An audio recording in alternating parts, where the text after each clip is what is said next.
জানাইতে চাই যে আমাদের ভগবান এবং আমাদের যে ঠাকুর পূজা করি ভগবান আমাদের, সেটা তাদেরকে এখনও জানানোর জন্য এবং জানিয়ে রাখার জন্য এটা আমরা চালিয়ে যাচ্ছি।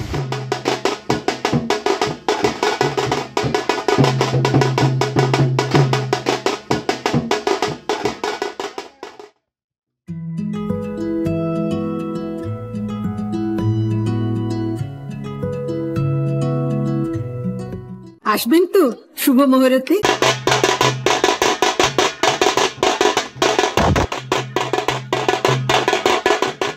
গাজনের সঙ্গে ওতপ্রোতভাবে জড়িত রাজবংশী সম্প্রদায়ের কাঠাম নৃত্য আজ প্রায় হারিয়ে যেতে বসেছে। 200 বছরের পুরনো এই সংস্কৃতিকে বাঁচিয়ে রাখার মরিয়া চেষ্টা চালিয়ে যাচ্ছেন মেখলিগঞ্জ শহর সংলগ্ন 70 মেখলিগঞ্জ গ্রামের বাসিন্দাদের একাংশ। প্রতি বছর পয়লা বৈশাখে ওই গ্রামে আয়োজন করা হয় মেলা।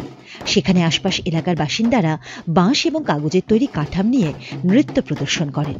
প্রতি বছরই এলাকায় ভালো সাড়া পড়ে এই মেলাকে ঘিরে। বর্তমানে তারই প্রস্তুতি চলছে জোর কদমে।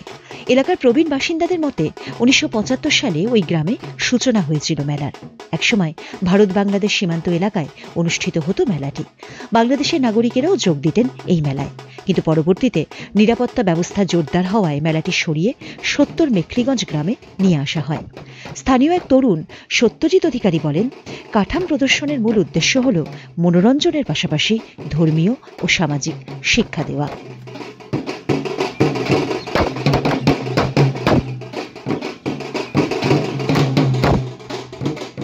মেখলিগঞ্জ থেকে শুভ্রজিৎ বিশ্বাসের রিপোর্ট, উত্তরবঙ্গ সংবাদ।